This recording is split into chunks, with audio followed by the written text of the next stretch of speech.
ప్రియమైన దేవుని పిల్లలారా, ప్రభువైన యేసుక్రీస్తు వారి పేరట ప్రతి ఒక్కరికి శుభాభివందనాలు తెలియజేస్తున్నాను.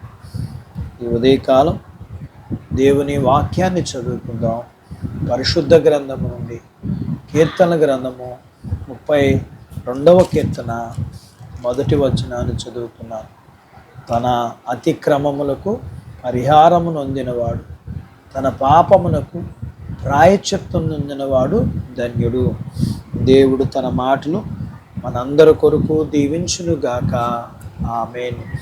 ప్రియమైన దేవుని పిల్లలారా, మానవుడు తాను ఉండవలసినది చేయవలసిన దానికంటే అధికంగా చేసిన అతిక్రమించడం అది పాపం.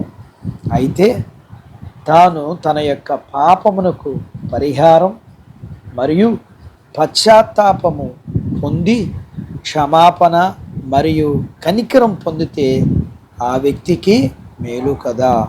అయితే ఏ వ్యక్తి అయినా తన పాపమును దాచుకొనక దేవుని ఎదుట ఒప్పుకుని విడిచిపెట్టి దేవుని కనికరాన్ని పొందితే మేలు కదా.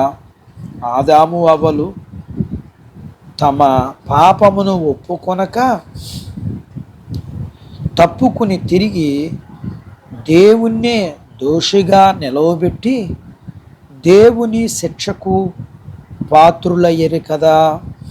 అలాగే ఎరుకో పట్టణంలో ఉంటున్న జక్కయ్య మాత్రం తన పాపమును కప్పుకొనక ఒప్పుకుని విడిచిపెట్టి దేవుని కనికరాన్ని పొందుకున్నాడు.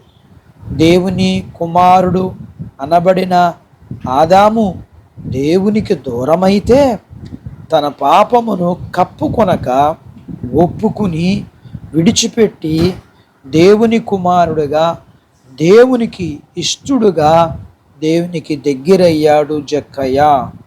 పాపము మనుష్యుణ్ణి అన్యుడుగా అనగా దేవునికి దూరస్తుడుగా చేసి ధన్యుడిగా ఉండవలసిన తాను అన్యునిగా అవ్వటం, చేయబడటం బాధాకరం. పాపం మనుషుణ్ణి దేవునికే కాదు మనిషికి దగ్గర కాకుండా దూరస్తుణ్ణి చేస్తుంది. పాపమే కదా యాకోబు దేవునికి దూరస్తుడుగా మరియు తండ్రికి అలాగే అన్నకి దూరస్తునిగా చేసి ధన్యుడిగా కాక అన్యునిగా చేసింది. మరలా అదే యాకోబు తన పాపమును ఒప్పుకుని విడిచిపెట్టినప్పుడు దేవునికి దగ్గరగాను, తండ్రికి దగ్గరగాను, అన్నకి దగ్గరగా అయ్యి అన్యుడుగా కాక ధన్యుడై యాకోబు ఇశ్రాయేలుడై దీవింపబడి దేవునికి సాక్షిగా అనేకులకి మాదిరిగా దీవెనగా అయ్యాడు. అట్టి బాధ్యత దేవుడు మనకు దయచేయునుగాక. ఆమేన్. దేవుడు తన మాటలు మనందరి కొరకు దీవించునుగాక. ఆమేన్. ప్రార్థించుకుందాం. మమ్మల్ని మిక్కిలిగా ప్రేమించిన మా ప్రియా పరలోకపు తండ్రి, వాక్యం విన్న మీ పిల్లలు అన్యులుగా అనగా మీకు దూరస్తులుగా కాక ధన్యులుగా మీకు దగ్గరగా మీ దీవెన పొందుకునే వారిగా ఉండగలగటానికి మీరు సహాయమును దయచేయండి.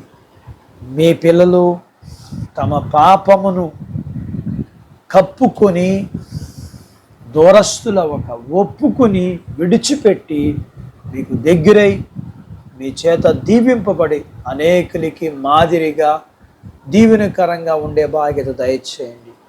వాక్యమైన మీ పిల్లల కొరకు ప్రార్థన చేస్తూ మీ పిల్లల కుటుంబీకులని వారి కలిగినంతటిని దీవించమని, వీరి కుటుంబాన్ని మీరు కలిగినంతటిని దీవించమని, చిన్న బిడ్డలను, యవనస్తులను, వృద్ధులను, స్త్రీ పురుషులను, వారు చదువులు, ఉద్యోగాలు, వ్యాపారాలు, పొలాలు, పశువులు, వివాహాలు, గర్భఫలాలు, గర్భం కలిగిన వారికి ప్రసూతైన తల్లి పిల్లలకు ఆరోగ్యం, స్త్రీ పురుషులు చేసుకుంటున్న జీవనాధిపతులను మీరు ఆశీర్వదించమని, యేసు ప్రభు వారి పేరట ఈ ప్రార్థన మీకు చేస్తున్నాను తండ్రి.